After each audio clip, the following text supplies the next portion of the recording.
Let's say someone walks up to you and offers you a deal. They will give you $1 today, and every single day for the next 30 days, that amount doubles. Day 1, $1. Day 2, $2. Day 3, $4. Day 4, $8. Or you can skip all of that and just take $1,000 right now.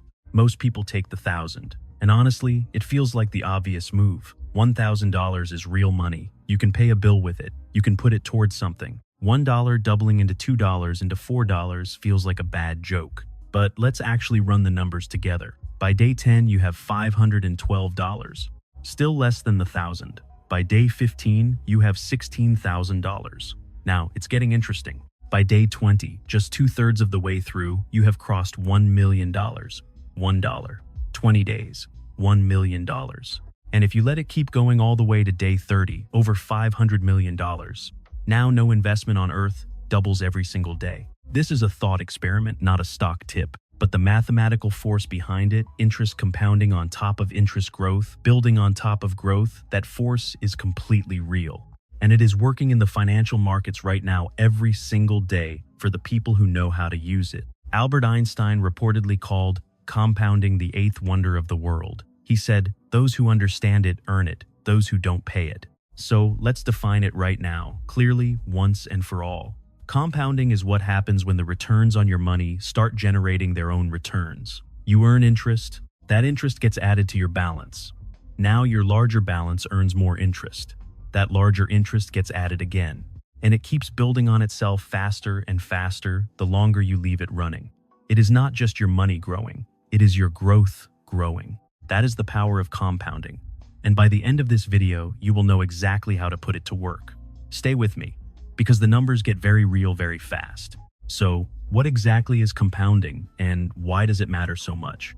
Here is the clearest way to think about it. You put $10,000 into an investment that earns 10% a year. After year 1, you made $1,000. Your balance is now $11,000. Here is where everything changes. In year 2, you don't earn 10% on your original $10,000. You earn 10% on $11,000. So your interest payment is $1,100, not $1,000. Your balance is now $12,100. In year 3, you earn 10% on $12,100. Your interest is now $1,210. Every year, your interest payment is larger than the year before. Not because you added more money, because you are now earning returns on your returns. That is compounding. And at first, it feels almost invisible. The numbers grow slowly. The difference between compounding and simple interest in year 1 is basically nothing. But zoom out to year 10, year 20, year 30, and the gap becomes so large, it is almost hard to believe you started with the same amount. This is the graph that separates the financial lives of most Americans. One line goes up steadily in a straight line. That is saving money in a basic account, earning flat interest, linear growth. The other line curves, slowly at first, then faster, then almost vertically. That curved line is compounding. And the only reason most people never ride that curve is because they do not start early enough, or they pull their money out before it gets steep. Let me show you what this looks like with a real person.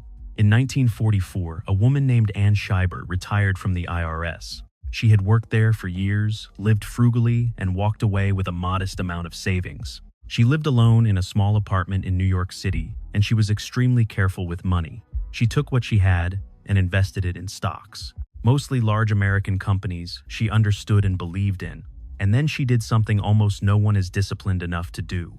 She left it alone. Market crashes, recessions, booms, corrections. She did not touch it. Every dividend she received, she reinvested immediately back into more shares. She never pulled money out. She just let the compounding run for decades. Ann Scheiber died in 1995 at the age of 101. She left her entire estate to charity. The amount was roughly $22 million.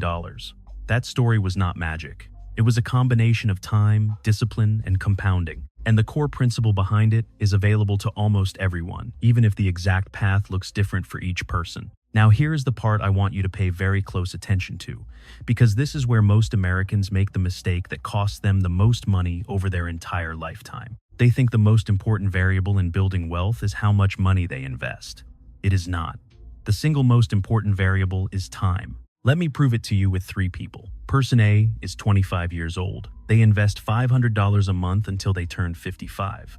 30 years of investing. Total money put in $180,000. At an average annual return of 10%, their portfolio at 55 is worth over $1 million. Person B starts at 35. Also, $500 a month until 55, 20 years. Total invested $120,000.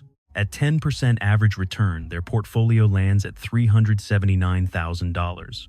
Person C realizes at 45 that they are behind, so they double their contribution, $1,000 a month until 55, 10 years. Total invested $120,000, same as person B. At 10% return, their portfolio reaches around $206,000. Read that again slowly. Person B and person C invested the exact same total amount of money, $120,000 each. But person B started 10 years earlier and ended up with nearly double the result. Not because they were smarter, not because they picked better investments, simply because time had more runway to compound. And person A, who just started the earliest, crossed $1 million, even though they never once increased their monthly contribution. Time did what money alone could not. This is why every serious financial voice says the same thing. The best time to start was 10 years ago. The second best time is today. Not next month when things feel more stable. Not after you pay off your car. Today, because every single year you wait is a year of compounding you will never get back. So where do you actually put your money to make this work? Let's walk through your real options by risk level. The lowest risk option right now is a high-yield savings account. Many of these are paying 4 to 5% annually. Your money is completely safe, FDIC insured, and you can access it anytime. The downside is that 5% compounding builds slowly. It will protect and grow your money, but it will not make you wealthy on its own. The next level is index funds. These are funds that track the entire stock market, the most common being funds tied to the S&P 500. Historically, the S&P 500 has returned an average of around 10% annually over long periods. Past performance does not guarantee future results, but the historical data going back nearly a century is remarkably consistent. You do not pick individual stocks. You do not read earnings reports. You buy the whole market, reinvest dividends, and let compounding do its job. For most people, starting out, this is the single most powerful place to begin. Above that are actively managed mutual funds. Some outperform the market, many do not. If you go this route, pay close attention to expense ratios. Fund fees are silent killers of compounding returns. Even a 1% annual fee sounds small, but over 30 years, it can reduce your final balance by tens of thousands of dollars. And then there is individual stock picking, the highest potential return and the highest risk. Warren Buffett built one of the greatest fortunes in history this way, but he also spent decades studying businesses before he invested a single dollar. He understood exactly what he owned and why he owned it. If you go this route, make sure you do too.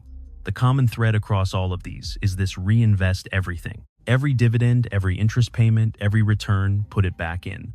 Do not spend it, do not let it sit in cash. Every dollar you reinvest becomes part of your compounding base, and that base is what drives the exponential growth. There is one more piece of this that most people never talk about, and it might be the most important.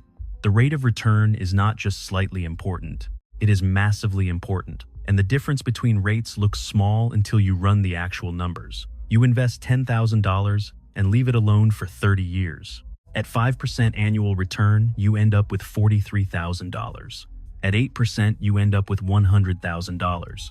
At 12%, you end up with nearly $300,000. Same money, same time. The only difference is the rate. And the results are not 2 or 3 times different, they are 7 times different. This is why the financially serious spend real time thinking about where their money goes. Every percentage point of return matters more than most people ever realize.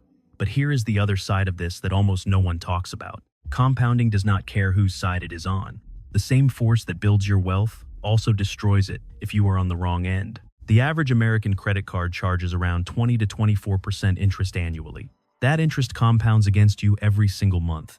If you carry a balance, you are not just paying interest, you are paying interest on your interest. The same eighth wonder of the world is working directly against your financial life. This is why eliminating high-interest debt is almost always the highest guaranteed return available to you. You are not just losing a monthly payment, you are stopping compound interest from running in the wrong direction. Let's bring everything together.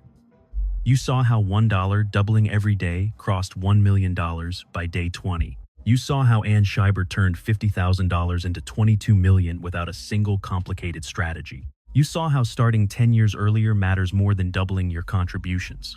You saw how the rate of return multiplies results by 7 times over 30 years. None of this is reserved for people with high incomes or finance degrees or insider knowledge. It is math, and math does not discriminate. Here is what you do starting right now. Start today. Even $50 a month invested consistently will outperform $500 a month started 5 years from now. The amount matters less than the start date. Automate it.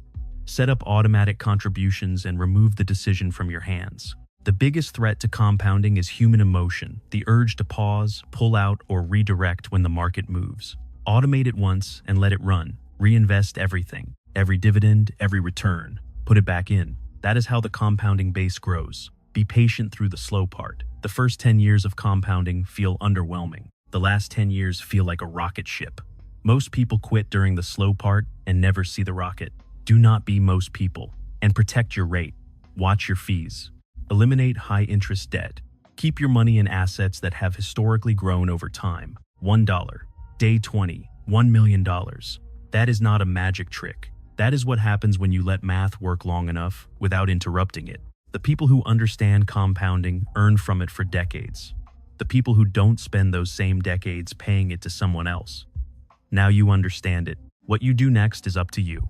If this video changed how you think about money, subscribe for more. Every week we break down the financial concepts that actually move the needle. No jargon, no noise, just the math that matters. See you in the next one.